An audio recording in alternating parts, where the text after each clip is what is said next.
मैं जचता तेरे मुखड़े पे जैसे काला तिल जचता है तेरे चिन पे। अपनी अदाओं से ज्यादा नहीं तो 10-12 लड़के।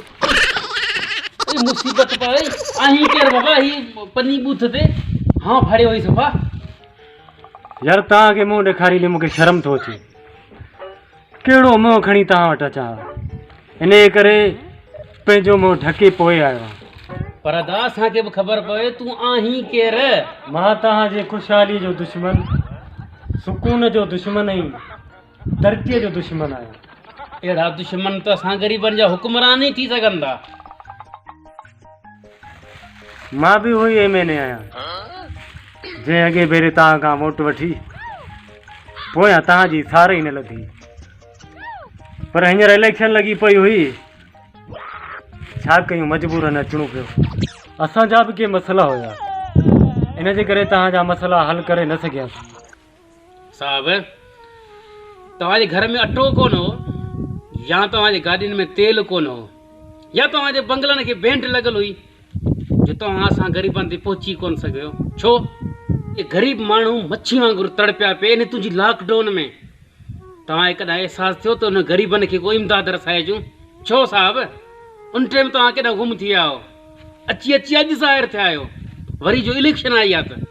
बाबा इन जे करे त मां पंहिंजो मुंहुं ढके आयो आहियां। इन ई शर्मसारीअ जे करे मूंखे प्लास्टिक सर्जरी कराइणी हुई, पर इमरान खान वटि एतिरी बजट कान हुई, जंहिंजे करे मां ही प्लास्टिक जी थैलीअ सां पंहिंजो मुंहुं ढके आयो आहियां। मां तव्हांजी ख़ुशहाली ऐं तव्हां जूं रहिजी वियल उमेदूं पूरियूं करणु आयो आहियां। मां तव्हां सां इहो वाइदो थो कयां त तव्हांखे तव्हांजे ॻोठ में फिल्टर प्लांट लॻाराए ॾींदुमि।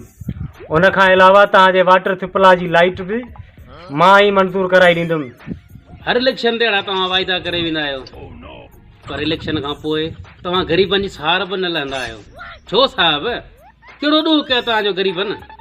मां यकीन सां थो चवां त तव्हांजे ॻोठ जो रस्तो बि मां ई पको कराईंदुसि, ऐं उन खां अलावा जेके बि बुनियादी मसइला आहिनि उहे सभई मां पाण हल कराईंदुसि।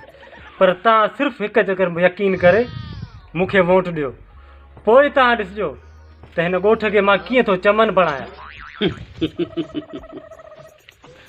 वाह साहब वाह, हर इलेक्शन में तव्हां यही वाइदा करे वेंदा आहियो असां ग़रीबनि सां। बाबा ॾिसो कोन था, न ई को मूंसां प्रोटोकॉल आहे, न ई का मूंसां गाॾी आहे, लिकी लिकी मां तव्हां वटि आयो आहियां सिर्फ़ु इन जे करे जो मां पंहिंजे रुठल वोटरनि खे परचायां ऐं उन्हनि जा मसइला ॿुधी उन्हनि मसइलनि खे हल करण जी कोशिशि कयां। साहब इहे मसइला तूं हल करे ई कोन सघंदे, अॼु खोड़ वाइदा करे वेंदे, पर वरी तुंहिंजो बूथ ॾिसण लाइ असां सिकंदासीं। अॻे चकर बि तुंहिंजे बंगले ते असां हुते आयासीं, तुंहिंजे नौकरनि चयो साहब हिते आहे कोन को, वियो आहे कराची।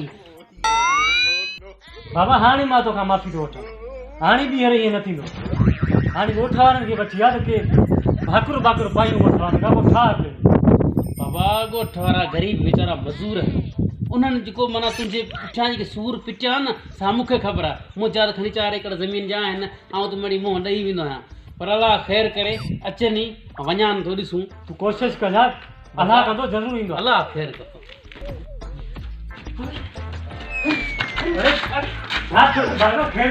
छिता बाबा भॼ मटड़ी करे भॼ, पर हा छाजे लाइ पिया अचनि? अरे तुम पंज रहंदा। हाँ त पोइ हेॾा भॼा ॾीना अरे ॾी बाथरूम आहे हेॾा भॼा भागी।